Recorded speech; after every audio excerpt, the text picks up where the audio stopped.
Estamos dando início ao 4º episódio do Programa de Educação Previdenciária Descomplicando a Previdência, que tem o patrocínio da ABRAP e apoio da Capital Prev, FUCAP e da Agência de Comunicação Plus Interativa. Este episódio traz o tema Escolha de Plano de Previdência, complementar ou privada. Quem estará conosco neste bate-papo é Luiz Ricardo Martins, presidente do Conselho Deliberativo da ABRAP, membro do Conselho Nacional de Previdência Complementar e diretor superintendente da Mongeral Previdência. Cota, é com você. Seja bem-vindo, Luiz Ricardo. Bom, primeiro a satisfação, agradecer o convite, é uma honra poder bater um papo aí sobre educação previdenciária, planos de previdência. Obrigado, Cota, mais uma vez pelo convite. Eu que te agradeço, Luiz. Luiz, começando aqui essa nossa conversa, quais são as opções de previdência privada ou previdência complementar existentes no mercado brasileiro hoje? Bom, o sistema previdenciário brasileiro, ele oferece de uma maneira facultativa hoje duas opções. Aquela que é no ambiente aberto, para qualquer um, aquela que o gerente do banco passa a vender um plano de previdência para um correntista, que é o famoso VGBL ou PGBL, administrado por seguradoras, bancos que buscam uma lucratividade, e uma outra opção é o segmento fechado, né, que é aí o ambiente representado pela ABRAP, esse ambiente que a gente convive muito, que são os chamados fundos de pensão. E fechado por quê? Para um grupo de pessoas, para um determinado grupo de empregados de uma empresa, para um determinado grupo de associados de uma entidade, sem finalidade lucrativa, mas que vem aí ao longo dos seus anos de atuação, acumulou mais de 1 trilhão e 300 bilhões, pagando mais de 100 bilhões para quase 1 milhão de pessoas, enfim, são alternativas que você pode complementar a sua renda, além daquela oficial oferecida pelo INSS. Ah, legal. Você falou aí, então, de plano de previdência complementar, você falou aí também dos planos oferecidos por instituições financeiras, aí os PGBLs e PGBLs, mas tem aí um chamado de plano instituído. O que é, Luiz, plano instituído? Bom, os planos instituídos eles estão vinculados ao segmento fechado de previdência complementar. Lembrando que o segmento fechado ele nasce no Brasil em 1977, oferecido por grandes empresas por seu corpo de funcionários, uma política de RH, né? Primeiro com as grandes paraestatais, depois com as multinacionais, e esse sistema sofreu uma modernização nos idos de 2001, com a entrada em vigor das leis 108 e 109, e a lei 109 criou essa alternativa dos fundos instituídos. Tínhamos, então, os patrocinados, e a partir de então, entidades de classe, associações, também passaram a oferecer, a ter alternativa de oferecer aos seus associados um plano de previdência, evidentemente sem a parte do patrocinador, mas isso surgiu em grande escala no Brasil, né? Então, os fundos instituídos passaram a ser oferecidos aos advogados, por exemplo, porque são entidades de classe, sindicatos, repito, associações que oferecem aos seus associados, e o grande exemplo que a gente tem no país foram as OAB-Prévios, né? A estrutura, o sistema OAB passou a oferecer para os seus advogados e virou um case, né? Como o grande fundo instituído também, que é a Quanto, que são das cooperativas médicas, são oferecidos aos médicos, aos cooperados. Hoje é um plano, é a referência no nosso país, com mais de 5 bilhões acumulados já, mais de 100 mil participantes, enfim, são alternativas que foram fruto de um processo de modernização na legislação que complementou aquele plano de previdência que eram só das empresas, e aí, como eu disse, essas entidades passaram a oferecer também para o seu corpo de representados. Então, Luiz, o plano patrocinado é quando a empresa também contribui para o empregado, mas o plano instituído é somente a pessoa física que contribui, é isso? Exatamente, você tem essa alternativa, porque, veja, a OAB, quando cria um plano de previdência para os advogados, na sua função institucional, estatutária, ela não pode contribuir para um plano de previdência, não é essa a sua finalidade, mas ela gira dentro da alternativa de ter um plano de previdência sem fins lucrativos, com baixas taxas, super atrativo, e acaba estimulando os advogados a ingressarem no plano exemplo da OAB que eu me referi. Você pega a OABPrev São Paulo, por exemplo, também é um grande case, você tem lá quase 2 bilhões de reservas acumuladas, mais de 50 mil participantes, mas o esforço de poupança é só do participante. Enquanto no patrocinado, ele conta com a contribuição paritária da empresa que instituiu aquele plano como uma política de RH, como eu me referi. São alternativas, são instrumentos de acúmulo de poupança, que isso tem que ampliar, nós temos que buscar, dentro desse processo de modernização, flexibilizar, e foram esses mecanismos que foram surgindo na legislação brasileira. Luiz, até bem pouco tempo, as pessoas tinham uma resistência de entrar em um plano de previdência instituído, por exemplo, porque só podia lançar mão do dinheiro no futuro. Então, essas pessoas ficavam, digamos assim, com dinheiro preso durante anos e anos. Essa situação permanece? Tudo você tem um processo de renovação, de reinvenção. Nós tínhamos empregados que ficavam em empresas 30, 20 anos acumulando uma poupança. Isso tudo mudou. O país mudou com as novas relações, com as novas gerações, e se exige um processo de flexibilização, justamente em alternativas que você possa atrair o jovem trabalhador, atrair um novo participante, criando mecanismos em que ele pode fazer um resgate antecipado, que ele pode usufruir daquele fundo que ele criou para criar sonhos, para gozar desse benefício, seja não só para uma aposentadoria, mas para um curso de pós-graduação ou uma viagem. Então, foram flexibilizados esses planos, de modo que se permita um resgate antecipado e que não precise ficar 30, 20, 40 anos acumulando, para aí sim você entrar em gozo de benefício. Luiz, além disso tudo que você já falou, desses tipos de plano, a gente também tem ouvido falar de planos ou fundos setoriais. Explica para a gente, por gentileza, o que são fundos ou planos setoriais. Então, acompanhando esse processo evolutivo da legislação, da sociedade, das relações, quando a gente passa de um plano patrocinado para permitir que sejam criados no país os fundos instituídos, que a gente acabou de mencionar, vem também esses fundos setoriais. São setores da economia, setores da sociedade, associações que podem criar dentro do modelo do fundo instituído um plano para aquele setor, para aquele ambiente. Eu dou como exemplo, aí, com muita ousadia, a gente acabou criando esse plano setorial no nosso ambiente da Previdência Complementar Fechada, através da ABRAP, e que ela possibilita que as suas associadas, pessoas jurídicas, entidades, possam oferecer nessa estrutura para vários outros participantes, associados.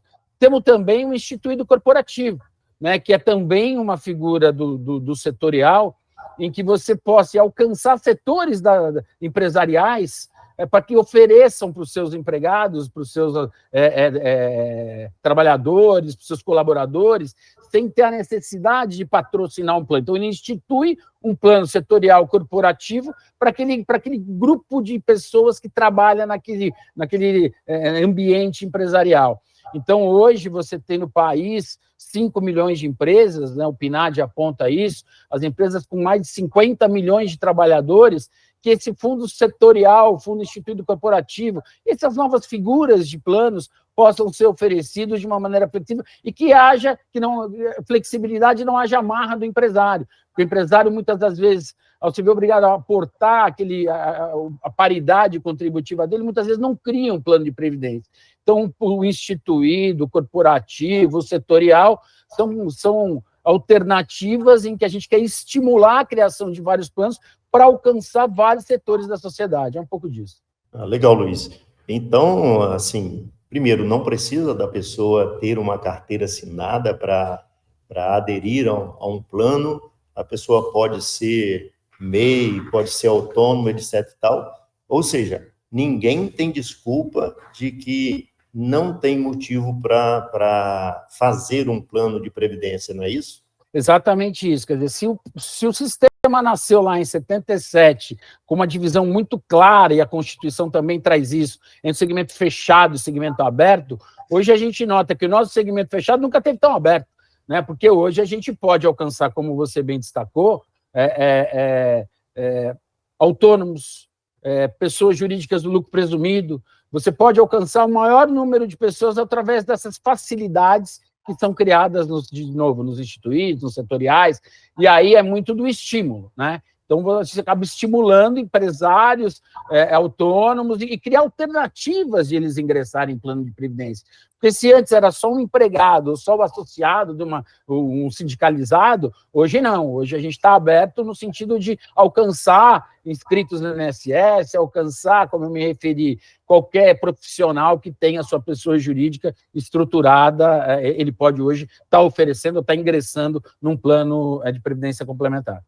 Legal, as pessoas hoje, então, elas têm várias opções, então, para escolher aí um plano para fazer adesão. E fala para a gente, então, o que é que essas pessoas têm que levar em consideração na hora de fazer a escolha? Bom, dentro do nosso segmento fechado, né, você tem a grande vantagem de ser uma entidade, de ser um segmento sem finalidade lucrativa. Tal fato por si só indica que toda a rentabilidade daquele patrimônio acumulado reverte para o participante.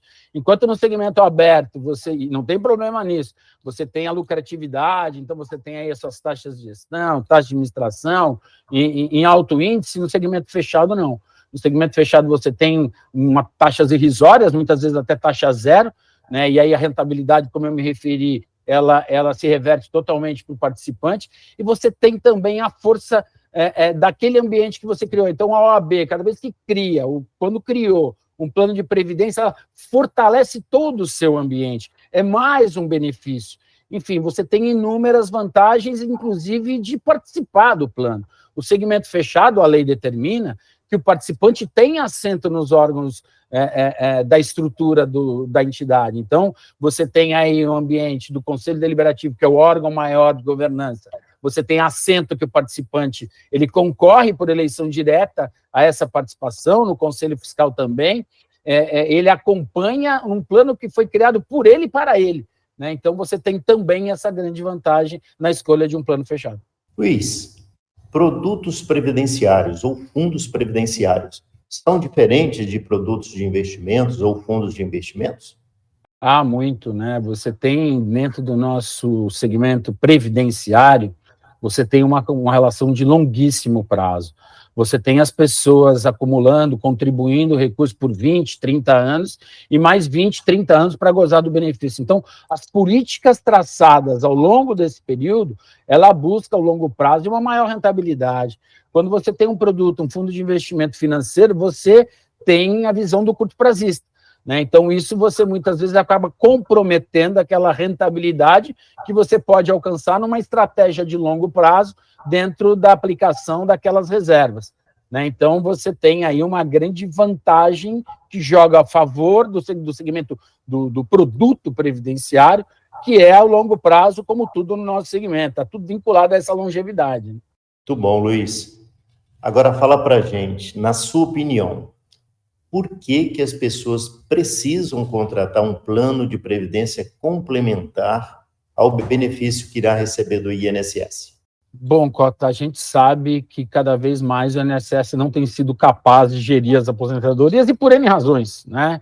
Você tem uma estrutura no regime geral de repartição simples, você tem aí dentro dessa estrutura a necessidade de ter trabalhadores na ativa sustentando os aposentados, e isso quer pela baixa taxa de natalidade, quer pela longevidade, quer pelo mercado, pelo informalismo, né? Você acaba tendo menos trabalhadores contribuindo para um maior número de aposentados e que nós temos uma longevidade aí, as pessoas estão vivendo mais, a notícia é boa, né? Mas só que dentro dessa estrutura, o INSS não tem sido capaz de gerir e oferecer um benefício adequado para que no período da inatividade tenha uma qualidade de vida. Então, diante disso, diante desse cenário que se mostra vis-à-vis aí, demografia, tudo que está discutindo em viver mais, né, você precisa ter alternativa. Nós tivemos recentemente uma reforma previdenciária brasileira, ela não foi estrutural, é verdade, ela foi profunda, mas ela não foi estrutural, que já nós vamos ter que ter outra, né? Então, dentro desse cenário em que o Estado não vai ser capaz de gerir as grandes aposentadorias e as pessoas vão ter que viver mais tempo com menos benefício e contribuindo mais, certamente ela vai ter que complementar essa renda para ter uma qualidade de vida, para poder viajar, para ter saúde, e para isso ela tem que buscar alternativas, e a Previdência Complementar se coloca como uma grande janela de oportunidade diante dessas alternativas de ter uma qualidade de vida. As pessoas têm que renunciar a um consumo imediato para gozo de um benefício futuro. E isso é o que nosso segmento, a Previdência Complementar, oferece. Né, alternativas para você acumular recursos e complementar aquela renda do INSS para ter esse gozo de benefício lá na frente. Entendido, Luiz. No Brasil, infelizmente, a gente não tem um programa efetivo e abrangente de educação financeira e muito menos de educação previdenciária. E você já deixou bem claro a importância das pessoas terem uma renda complementar à renda do INSS. E nesse aspecto, você acha importante ter um suporte para que a pessoa faça a melhor escolha? Bom, você toca num ponto, é o que nós estamos fazendo aqui, né, discutindo e disseminando educação previdenciária. Fundamental, né, o país, como você bem destacou, ele tem um baixo índice de cultura previdenciária, e a gente está falando disso todo dia, é um trabalho de formiguinha, que a gente precisa continuar fazendo, mas a gente sabe que alcança ainda um número não tão expressivo de pessoas. A gente precisa começar isso nos bancos escolares, a gente precisa começar a tratar isso já lá no ensino médio, no ensino fundamental. E isso tem sido feito, eu acho que, como eu falei, a gente vai alcançar e vai ter frutos disso, mas ainda demora um pouco. Mas, de todo modo, a gente precisa ter profissionais que possam educar, que possam transmitir conhecimento e conteúdo, e aí estão os especialistas. Né? Então, é um segmento que não é simples, né? Você tem que ter uma conscientização dentro de uma educação, dentro da estrutura do que você ganha, do que você recebe, do que você vai renunciar para poupar. A gente sabe também que dentro de tudo que se debate no Brasil, as alternativas de investimento, como a gente já falou aqui, são diferentes de alternativas previdenciárias, então a gente precisa esclarecer a população. Né? Eu acho que quando a gente tratou da pandemia, que trouxe muita sensibilidade para as pessoas de proteger parentes, de se preocupar com parentes, a gente já começa a aguçar e desenvolver aí uma sensibilidade para que as pessoas poupem mais. Mais que isso, né? Eu acho que dentro da estrutura que o Brasil tem, nós temos várias alternativas que cabem no bolso de qualquer pessoa que tenha condições de poupar. Lá na Albeprev São Paulo, eu te dou um exemplo, um fundo instituído que você tem uma contribuição de R$50 por mês. Você vai falar, pô, Ricardo, mas ninguém poupando R$50 por mês vai ter uma reserva, mas é um início. Né? Então, a gente precisa disseminar isso e estimular, Cota. Eu acho que o Brasil precisa criar mecanismos. Além de disseminar a cultura previdenciária, a educação previdenciária, nós precisamos estimular. Como é que a gente estimula isso? E aí é no bolso. São incentivos fiscais. O mundo trabalha, acabamos de aprovar a inscrição automática, que é algo de fomento. Nós precisamos de medidas que alíquota zero para quem poupar 20, 25 anos, por que não? Né? Então, são mecanismos, e isso é no mundo inteiro que ocorre, e o Brasil precisa de mais alternativas que possam ajudar a disseminar a educação previdenciária com esses incentivos para que a pessoa renuncie ao consumo. Né? Precisamos ter alternativa para que ela renuncie e ter o gosto de um benefício para acumular recursos, para poupar mais e poupar melhor. Mas eu acho que a gente está no caminho.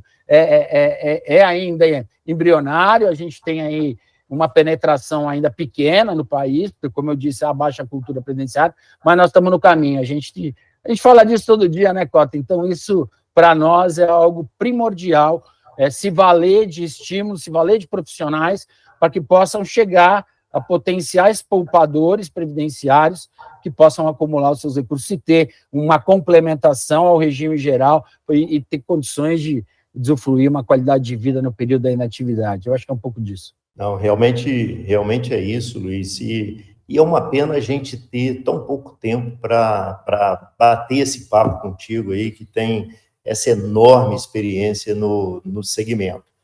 Lamentavelmente, a gente tem que cumprir um tempo aqui, que a gente já está chegando ao fim, mas eu deixo liberado para você fazer suas considerações finais. Bom, mais uma vez agradecer, parabenizar a Cota pela iniciativa.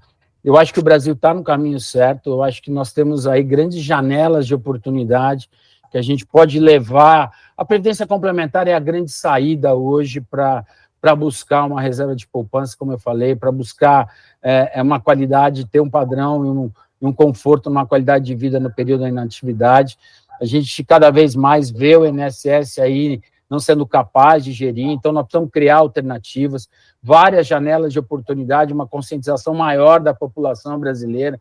Precisamos estar chegando aí na grande mídia, né? O quanto o nosso segmento, o quanto o sistema previdenciário privado brasileiro complementar, ele é fundamental em qualquer país do mundo. Mais uma vez agradecer, Cota, me colocar à disposição e parabenizar por esse trabalho maravilhoso que vocês estão fazendo aí, que é disseminar essa cultura previdenciária, buscar aí alternativas de planejamento previdenciário. Obrigado pelo convite mais uma vez, Cota. Agradecemos ao Luiz Ricardo pela sua valiosa contribuição e também ao nosso patrocinador, ABRAP, Associação Brasileira de Previdência Complementar, e aos apoiadores, Capital Prev, FUCAP e Agência de Comunicação Plus Interativa. Sugerimos a você que está nos vendo ou ouvindo que acesse o nosso site previtaon.com.br e também nossas redes sociais nas plataformas digitais. E agora o nosso spoiler. No próximo episódio, trataremos o tema Previdência Complementar ou Privada. É despesa ou investimento? Quem irá conversar com o Cota sobre o assunto é Kleber Nicolave, profissional especializado em previdência complementar e privada, um profundo conhecedor do mercado financeiro e dirigente da Inovar Previdência. Te espero no próximo episódio. Até lá!